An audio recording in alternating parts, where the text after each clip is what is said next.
Hare Krishna.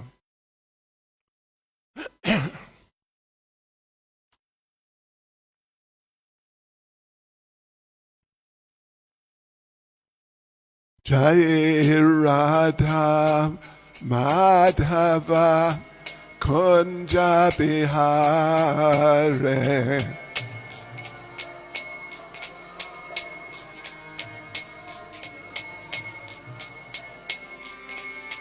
Jai Radha Madhava Kunja Bihare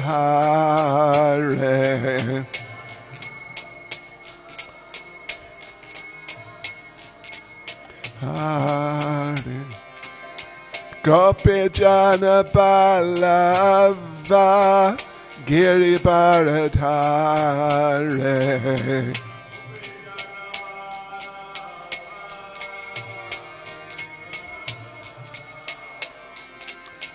Gopi Jana Balava Giri Bharadhare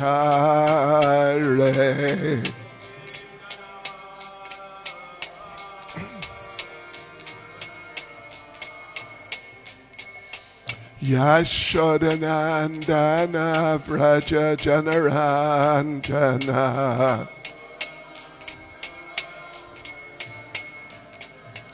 Yashodanandana Vraja Janaranjana Yamunatira Vanachare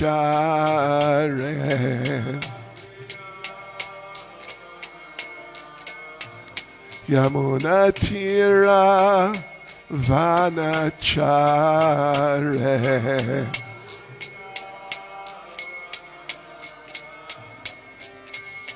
Jai Radha Madhava Kunja Bihare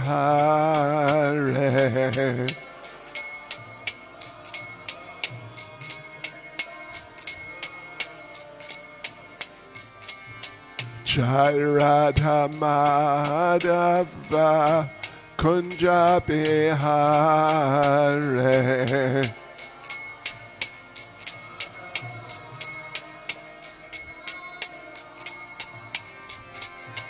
Gopi Jana Balava Giri Bharadhare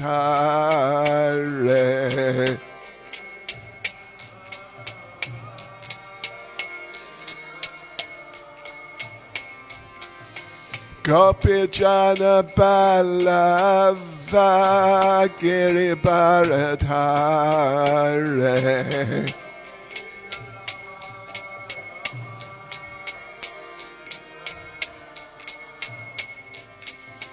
Yashodanandana Vraja Janaranjana Yashodanandana Vraja Janaranjana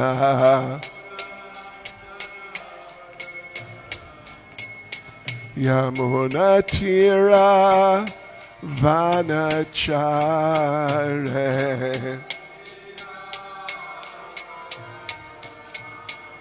Yamunatira Vanachare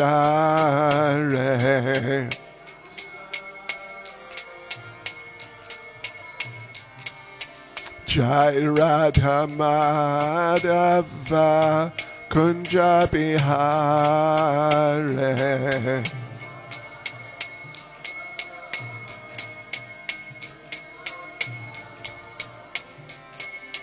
Jai Radha Madhava Kunja Bihare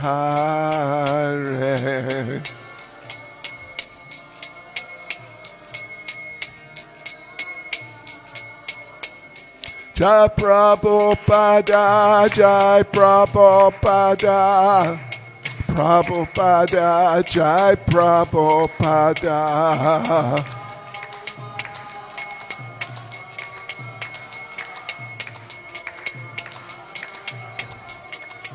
Jai Prabhupada Jai Prabhupada Prabhupada, Jai Prabhupada.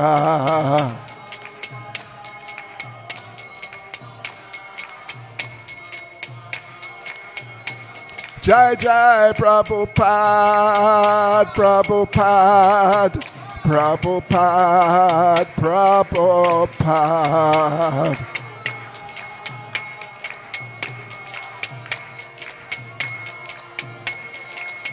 Jai Jai Prabhupada, Prabhupada, Prabhupada, Prabhupada.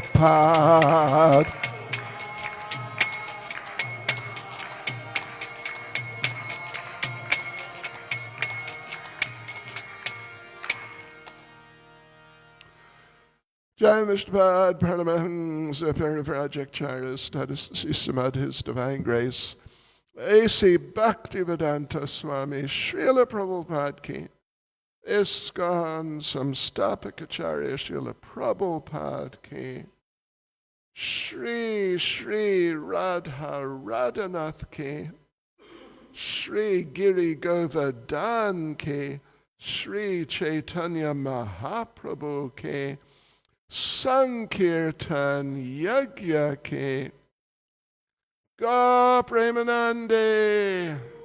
All glories to the assembled devotees. All glories to the assembled devotees. All glories to the assembled devotees. All glories to Sri Guru and Sri Gauranga. All glories to Srila Prabhupada. Yes, let me see here.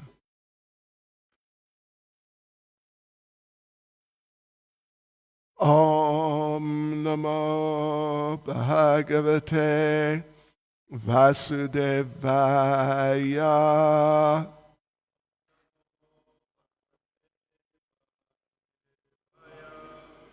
Om Namo Bhagavate Vasudevaya.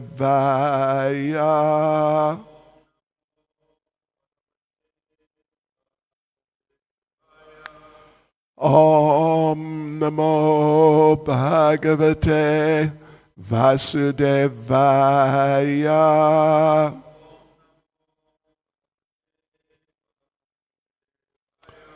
We are reading this morning from Transcendental Diary of Harisori Prabhu, his experiences serving Srila Prabhupada. And I didn't realize, well, there's probably 80 pages.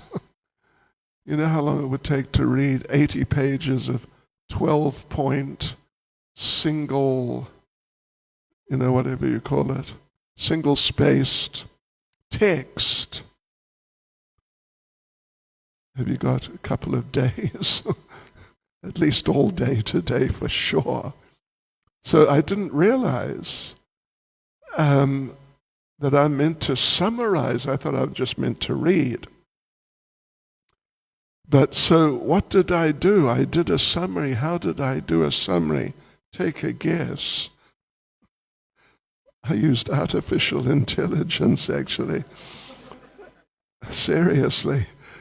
And within like 5 seconds, or no, maybe 10, I had a summary of 59 pages summarized in 4 pages. So, I haven't had this is just right at the end of Japa. So this, let's see how it is. I think it's probably pretty good. I have some experience with these things.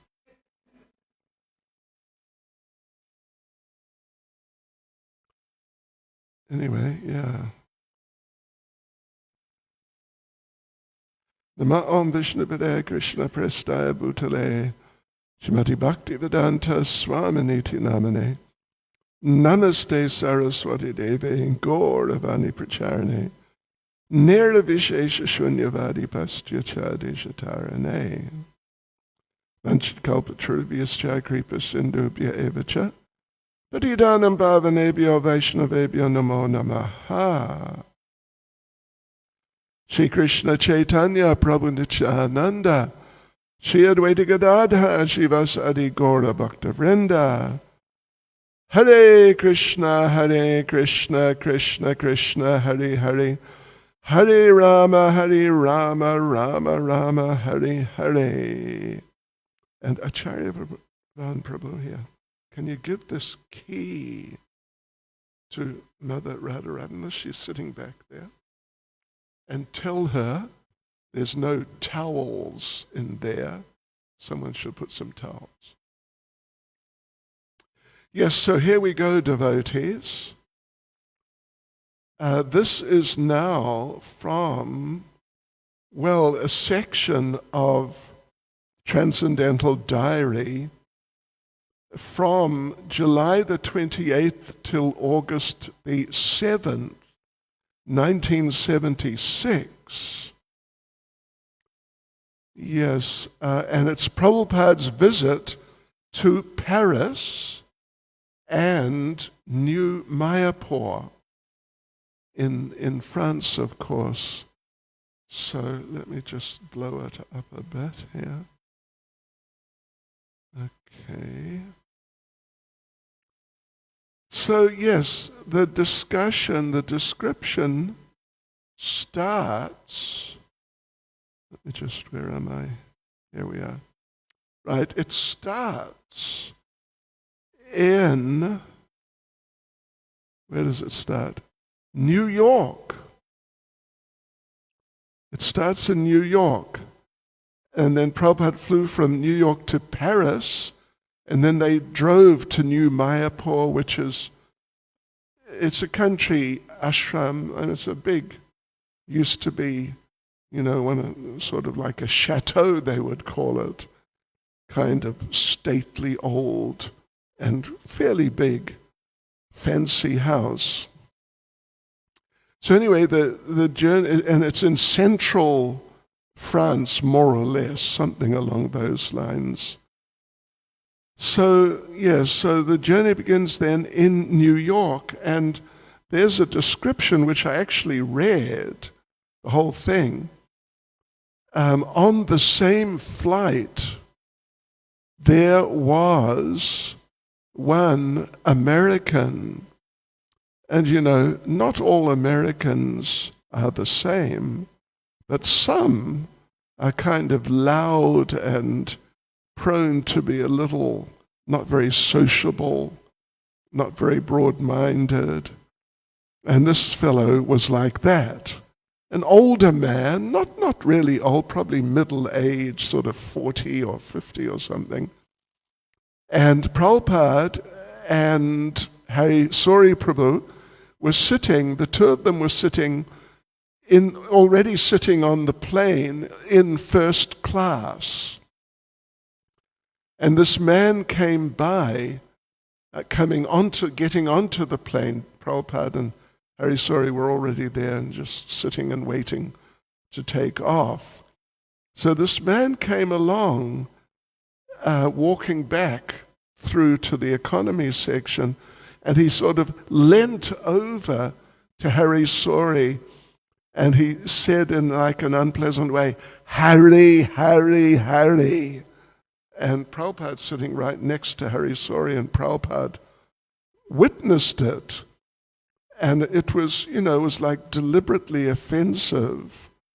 But Prabhupada didn't respond. He just sat there, he looked at the man and just carried on sitting there. But Hari Sori really felt bad.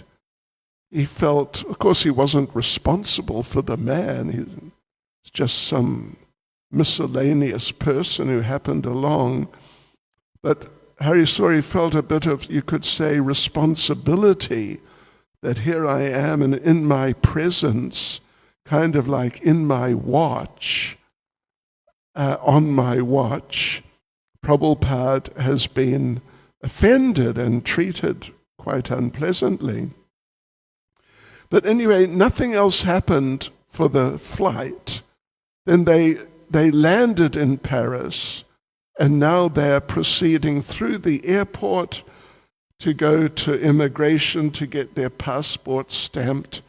And the same man came along from behind, and it was clear he wanted to barge through, just push his way through and just, knock the devotees out of, wherever they were walking there on the way to immigration. And he actually wanted to barge into Prabhupada personally. But Harikesh was there, a third devotee, Harikesh was there.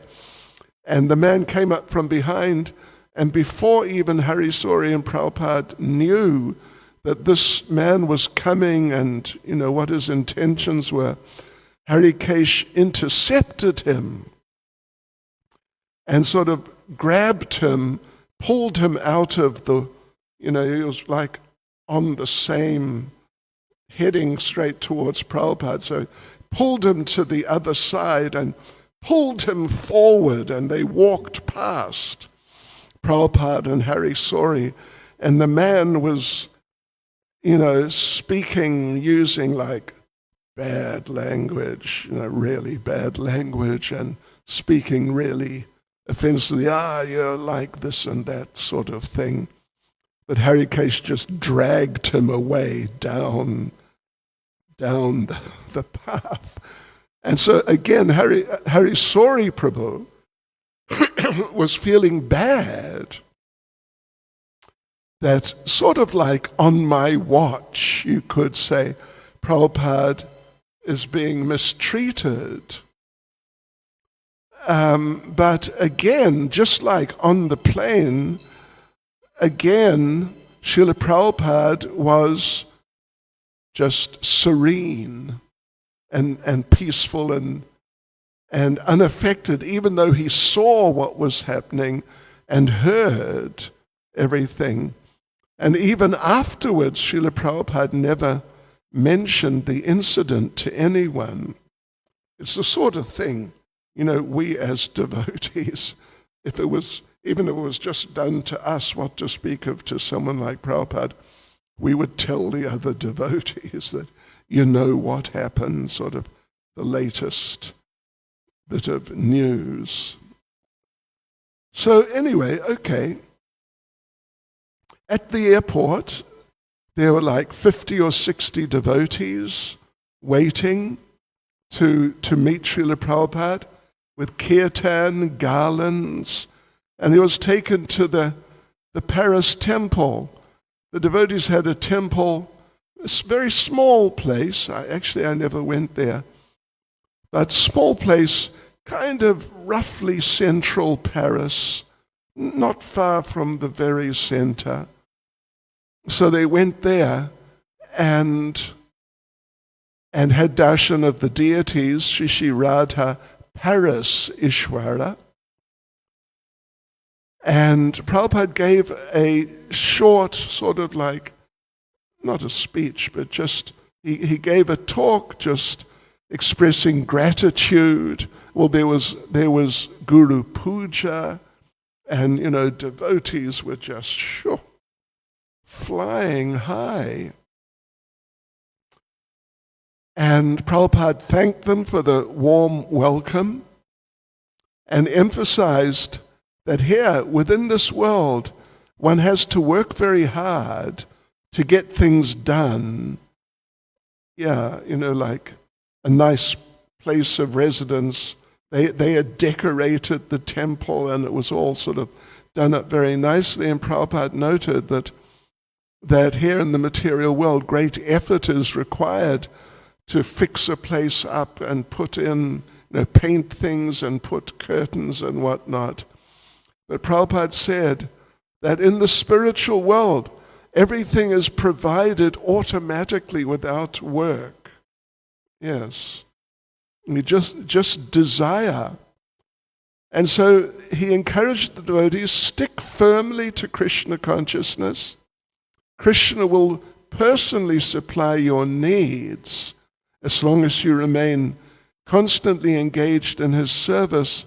And he quoted the verse, how does it start? Anyway, Tesham nityabhiyuktanam yogakshemam vaham yaham. It's chapter 9, verse 22. Offhand, I can't remember. That's line 3 and line 4. But it's the verse in which Lord Krishna says, if a devotee is always focused on him and always absorbed in meditating on his personal form, then Krishna says, for such a devotee, I carry to him what he lacks, and I preserve what he has. So that was kind of the message of Srila Prabhupada there in that talk. I read through the talk also, so that was the basic message. Just keep engaged in Krishna's service. He will supply things. Everything will get done very nicely by his mercy, by his intervention. The temple, should I even mention this, but anyway, was in a red light district. If you don't know what a red light district is, don't worry about it, okay? It's just Shishi Radha Radhanath Shri Giri Govardhan Shri Caitanya Mahaprabhu Ki Jai. Yeah, not a good area, shall we say. But Prabhupada mentioned this, that I've heard. This is where the temple is located, but Prabhupada didn't really seem disturbed. And also noted it's centrally located, so, it's okay. So then, that was the 28th, they arrived. Then on the 29th, they drove to New Mayapur. It's a 3-hour drive from Paris. It's actually a very beautiful place. And this chateau is the term they use in French.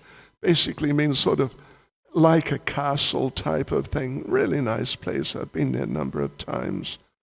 With 200 acres of farmland. Prabhupada was very happy about that.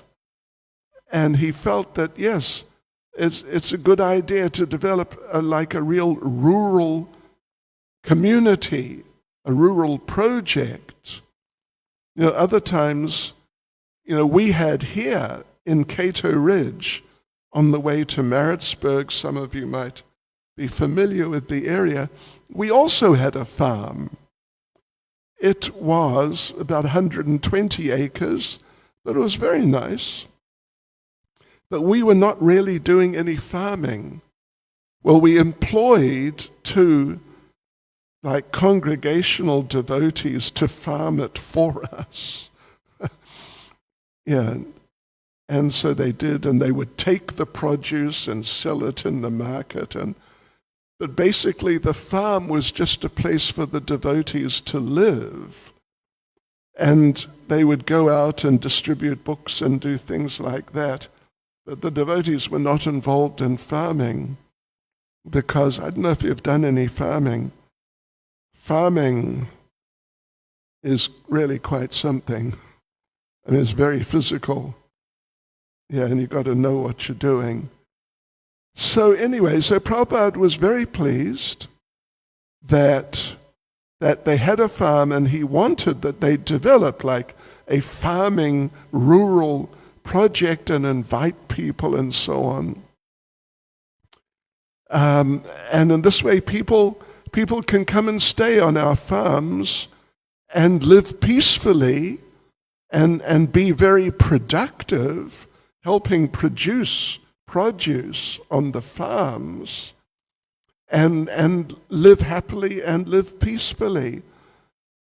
And he explained when he arrived there that the modern city society, godless society, keeps the living entity separated from Krishna.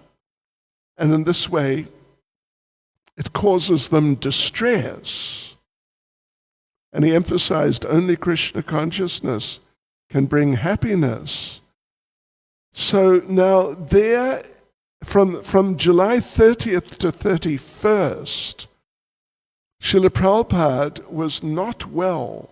He was there in New Mayapur, but he was not well. He had like a flu type of thing, something of that sort with mucus, and he explained, this is an interesting point, the importance of proper food preparation, that the traditional Indian diet, when prepared properly, counteracts this type of disease.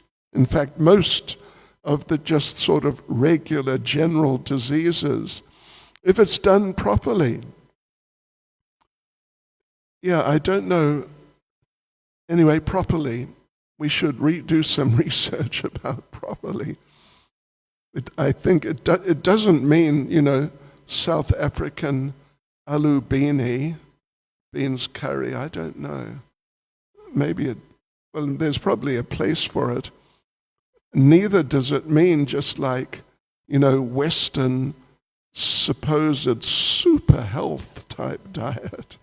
But it means, intelligent and sort of like strategic use of spicing and so on with different vegetables under different circumstances and so forth.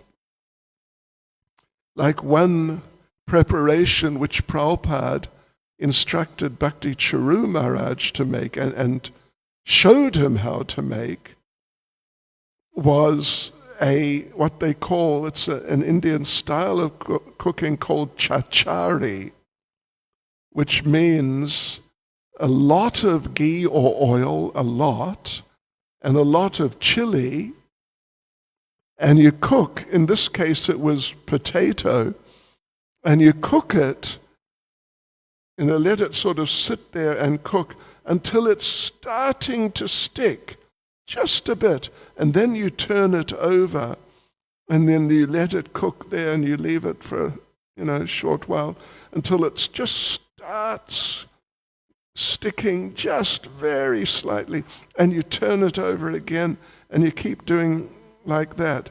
This is chachari. Are you familiar? Are you familiar with chachari? You should be. You probably are. I mean, it's not that hard to do. Yamuna's cookbook has a few chacharis. I used to do them years ago. Really nice. And a lot of ghee or a lot of oil and a lot of chili. So later, I'm diverging from what we're reading from here, but later on, Prabhupada demonstrated to Bhakti Charu Maharaj how to do it. And then Prabhupada was sick, like he is at this particular point, like a cold, flu, that type of thing, and quite unpleasant. And he asked Bhakti Charu Maharaj, make that chachari for me. And you know the story, right? You probably know the story. That Bhakti Charu Maharaj, he thought, okay, yeah, I'll do it. But then noting that Prabhupada was not well, he reduced the amount of either ghee or oil to some degree, and he really reduced the chili. And Prabhupada, then he served it to Prabhupada. Prabhupada took one mouthful and called him in and said, what is this? You haven't done it as I showed you. Because, the chili, and it was red chili, counteracts like mucus and so on. So Prabhupada, really chastised him very strongly. I told you how to do, I showed you. And for the next couple of days, whenever guests would come, or even just other devotees would come in sometimes, Prabhupada would say, "Do you know what he did?" And then explain what he did. Like, "Do you know what he did?" And Bhakti Churu Maharaj felt really bad. But then after a few days, like maybe 3 days, he explained to Prabhupada why he did it. And then Prabhupada apologized, actually. So, anyway, so this is a very interesting point. And he emphasized fresh food over processed items. So, anyway, this is July 30th and 31st. Prabhupada received different letters from different senior devotees explaining different challenges and things that were happening. In Fiji, one devotee, Vasudev Das, who was like an older Indian man, Fijian Indian, a very wealthy man, and he got initiated by Prabhupada, but he was still quite independently minded, and he built a temple, or he wanted to build a temple of Krishna Kaliya, because Prabhupada would say that the Kaliya serpent, after Krishna defeated him and banished him from Vrindavan, he went to Fiji. That's what Prabhupada said. And there apparently are like stories, and old folk stories about some gigantic snake somewhere around Fiji. So he wanted to build a temple, a Krishna Kaliya temple. And Prabhupada wrote back, and Prabhupada told him, yes, very good. And Vasudev said, well, I will take charge. And Prabhupada said, well, we have a local GBC for Fiji, and he has an assistant. And then there is like another senior disciple there, that was Upendra. So the three of them must also be in like, their names must be there in the ownership documents. Prabhupada had said that before, but now Vasudev wrote and said, well, I'm going to put the ownership documents in my name. And Prabhupada was really unhappy. And Prabhupada wrote back to him on the 30th, it must have been, saying that, okay, if you want to do that, you cannot register it under the name ISKCON, and you cannot present it as an ISKCON temple. It's your private temple. This is a very interesting point, because, there are definitely devotees today who don't want to be under the ISKCON authority, but they want to use the ISKCON name, because the ISKCON name, particularly amongst Indian communities and Fiji, other than some sort of local ethnic people, it's like at least 50% of the population is Indians. And they've all heard of ISKCON, and it's very, very well known. So like this, in different places, in Mauritius, the same thing. ISKCON is even better known than it is in Fiji. It's just extremely substantial. And so some devotees want to use the name ISKCON, but not be under ISKCON authority. And Prabhupada really not just didn't appreciate that, but he would not tolerate it. So he told the man, all right, you, with your own money, build a temple, because he was some multi-millionaire type, but then it's your private temple.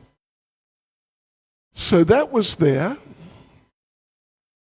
Then one devotee, Yashodanandan Swami, had been in South India, and he'd met one of the leading members of the Madhvacharya line, who was very appreciative of ISKCON and helped to sort of present ISKCON to the people from the Madhvacharya line, because they're usually very sticky. They have eight temples actually in Udupi. Each one is run by a sannyasi. Each sannyasi was born in a Brahmin family and was given sannyas between the age of 8 and 10. Yeah. Not all of them sort of survived as sannyasis, but the majority. Yeah, so, but they're born in Brahmin families, and if you're not born in a Brahmin family, then there's no question, just no question, even of being initiated. Yeah. But this man was very appreciative and accepting ISKCON as being bona fide, authorized, and so on. And Hansadutta, who I also knew very well, he's late now, but he came to India with a number of buses from Germany, not knowing that if you bring a vehicle into India, at least in those days, I don't know about now, you got to pay like 200% duty on the value. At least it's not like Singapore, where now you have to pay like 300%. Yeah, so now they came in, they got in, but now they have to pay so much money, or else they got to take the vehicles out. And the whole idea was to have a big traveling program in India. So Prabhupada wrote to him about the situation there. Then the library party devotees, distributing books to libraries and universities, they sent a report of their activities, and they were in Canada, and they're having great success selling sets of Prabhupada's books to universities and to public libraries. So then the next day, the 31st, Prabhupada met with the manager of the Gurukul in New Mayapur there in France, and with Yogeshwar Prabhu. And Prabhupada outlined his vision for Krishna conscious education as follows. The primary goal: teach the children to become 100% obedient to the spiritual master. Primary goal. And then focus on character, behavior, and knowledge of Krishna consciousness, and don't worry so much about the usual academic subjects. Prabhupada said, we do not need to produce scholars, meaning materialistic scholars. And the boys and girls should be separated, like educated separately in separate rooms. And the girls particularly should learn the 64 arts that Radharani is expert in. Like, for example, making garlands is one of the 64 arts, and then cooking is, well, there's a couple or a few even to do with cooking. But I could just mention, whoever made the garland for Srila Prabhupada, I had to sort of force it over his head. Otherwise it would have to just sit on his head, because It didn't just go on like that. So anyway, someone who's dealing with garlands should bring that to the attention of the garland makers. So yeah, the girls, Prabhupada didn't really want the girls to get into like the regular academic education practically at all, at least just very little, even the boys. Just learn language and learn mathematics. So, you can calculate things like that, and so you can communicate nicely. So the girls should learn the 64 arts. They're listed out actually in Brahma Samhita. I forget the verse number, maybe 34 or 30 or something like that. And the boys should learn to address all women as mother, even if the woman is younger than them. Then Prabhupada rejected teaching biology, chemistry, and other material sciences. He rejected them as a waste of time and emphasized practical knowledge, a certain amount of geography for traveling around, and then like basic mathematics. And medical knowledge should only be learnt if someone already has some real inclination towards it, and then it can be used in devotional service. And philosophically, Prabhupada said, just give them positive engagement in devotional service, then material desires will automatically become no.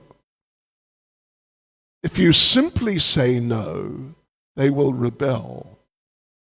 Yeah.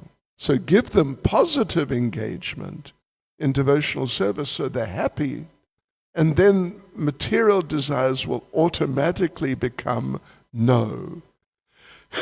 And don't just say no just like that. And so while he was there, he was advocating, promoting simple living and high thinking, village living, growing grains, vegetables, keeping cows for milk, living peacefully away from the sinful city life, avoiding factory work, and the modern urban, quote unquote, what he called horrible civilization. And he wanted the devotees to create multiple centers like this across Europe. Then Prabhupada addressed the claimed moon landing. He ridiculed the scientists' claims, calling them rascals. In English, the word rascal is used in just the everyday society, but more often than not, it's just used for mischievous children, the word rascal. I don't know in the Hindu community, but in my community, that's all it was used for. So it sounds funny to call an adult a rascal, but actually, in the use of the word in India, if someone's called a rascal, it's a very heavy criticism. It's like calling him, a dirty ... something really like aggressive. Yeah. Yes, okay. And he pointed out the moon is described in Scripture as a pleasing planet for pious souls and not just a desert. So, yeah. Everything belongs to Krishna. As long as he likes, we'll stay in a place. But if Krishna says go away, we'll go away. Yes. So then, from August the 1st to the 5th, Prabhupada, every day, he established a pattern of evening walks and outdoor darshans where between 80 and 300 devotees would gather. And he would sit under the trees, lead or participate in kirtan, give short philosophical talks, and then take questions from the devotees. And he would often emphasize the simplicity and completeness of Manmana Bhava Mad Bhakto. That's Bhagavad Gita 1865, and also 9:34. The verse appears twice with slight variations in a few of the words. Always think of me, become my devotee, worship me, and glorify me, and this way you'll come to me without fail. I promise this. Yes, so key philosophical points. Just worship Krishna and think of him. It requires no special conditions. He supplies everything for those who worship him.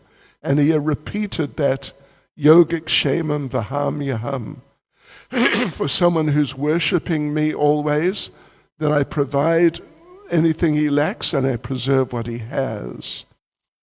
And Prabhupada would make the point that love is our most constitutional need, but it must be directed towards Krishna.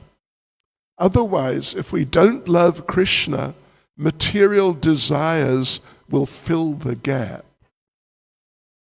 And mental speculation is useless.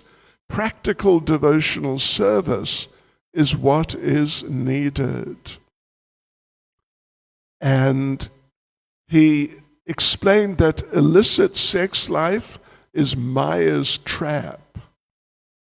People know the consequences are bad, but cannot tolerate the quote-unquote itching sensation.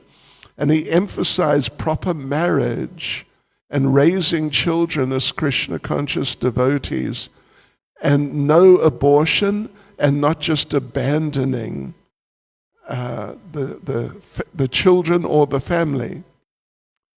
And different people came to visit him. One Christian scholar, and he described himself as a Christian Advaitavadi. Does that make sense? A Christian impersonalist. Advaita means, well, Dvaita means two, Advaita means not two, just one. So a Christian impersonalist and a jnani. So Prabhupada preached him and emphasized that true jnana leads to bhakti. And he explained the impersonalists lack complete knowledge. He would quote, Bahunam janmanam ante jnanavan mam prapadyante, that after many births, a truly knowledgeable person, including impersonalists, will surrender to Krishna.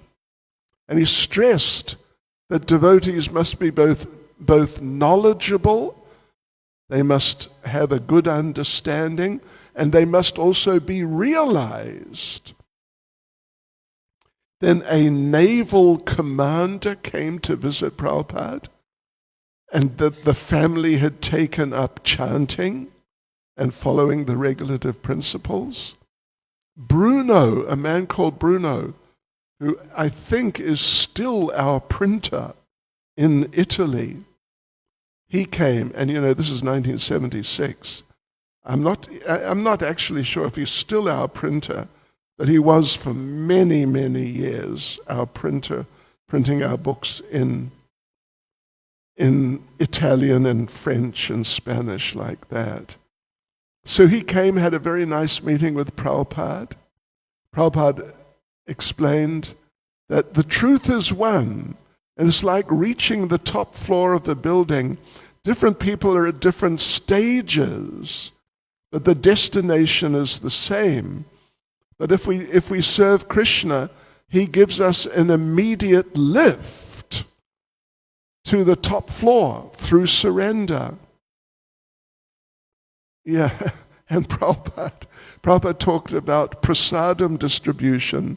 Forcing people to eat prasadam is like forcing medicine on a horse for its own good. And on August the 6th, there was an initiation ceremony. It was a Kadasi.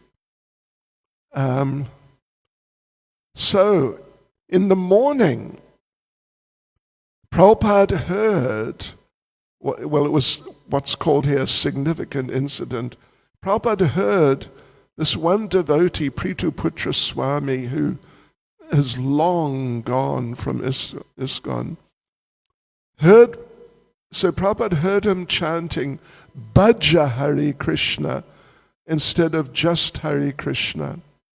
So Prabhupada angrily called him and strongly warned never to add to the Mahamantra, which is complete in itself.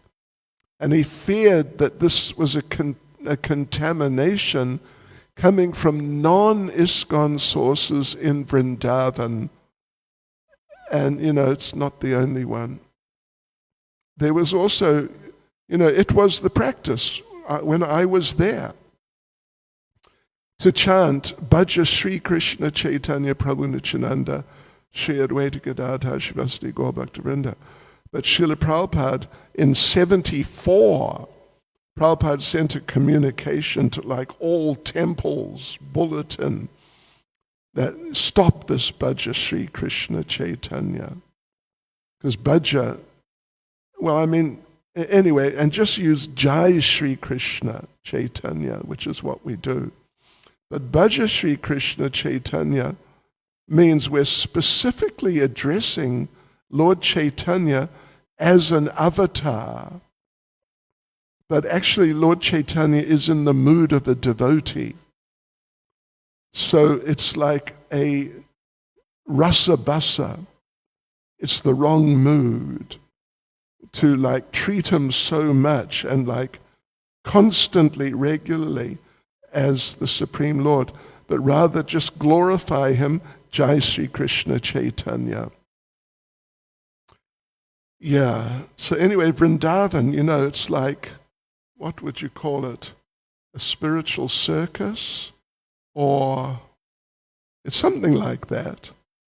I mean, you get every single idea about, what people think is Krishna conscious, but which may not be.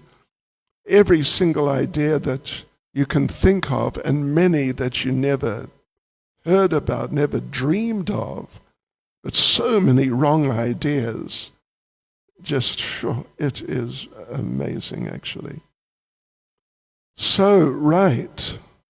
So then on that August the 6th, Krishna and Balaram were installed in New Mayapur, 4 feet tall. Balaram in white marble, Krishna in black, not marble actually, but black stone. They were installed. And Prabhupada gave between 40 and 50.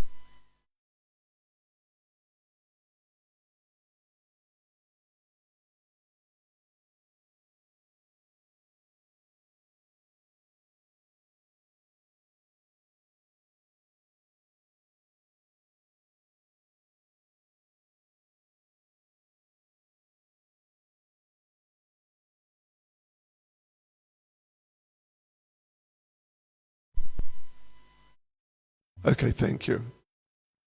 Yeah, 40 or 50 devotees were initiated, and Guru Gauranga Prabhu,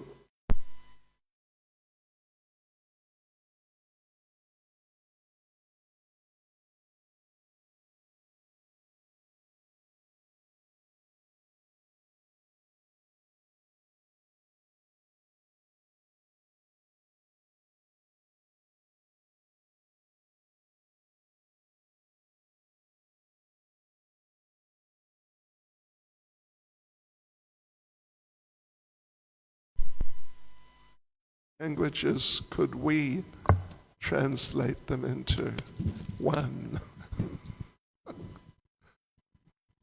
Maybe 1.5.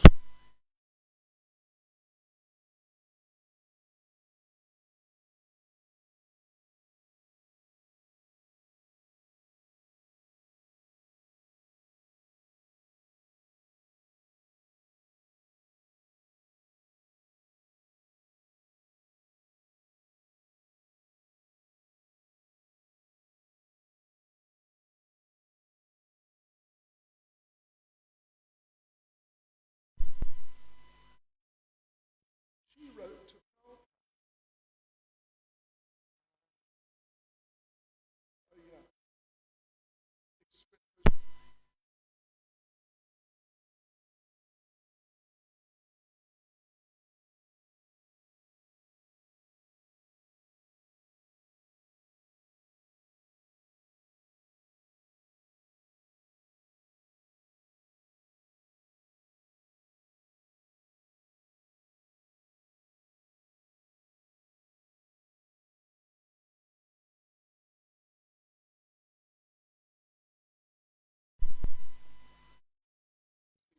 There's at least a section where his parliamentarians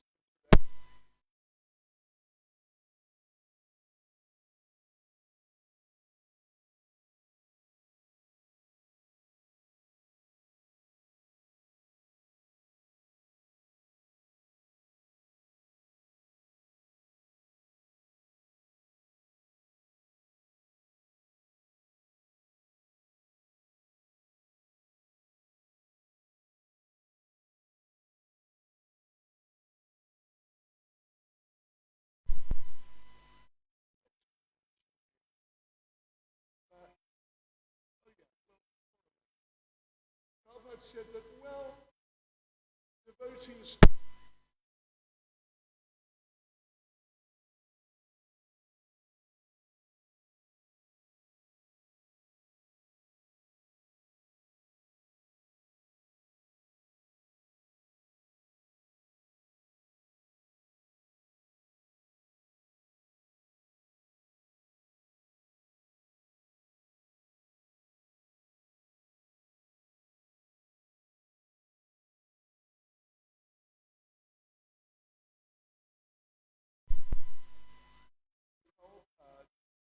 pacified Sumati Raji. Then,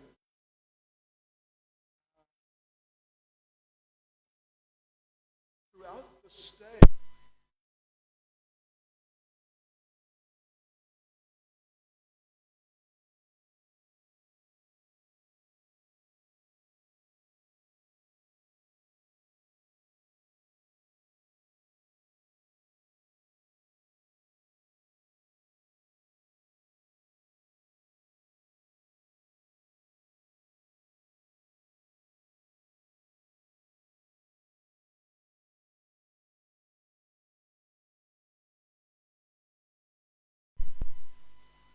he is gone, like through the 50s and the very early 60s. Yeah. And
was a son.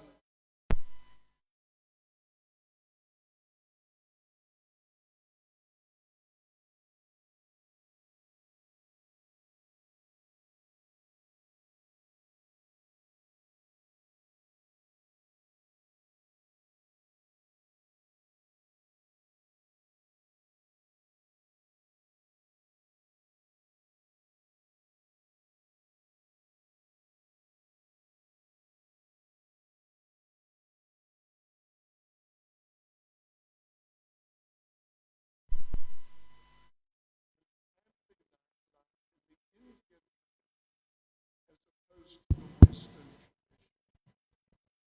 Then, on August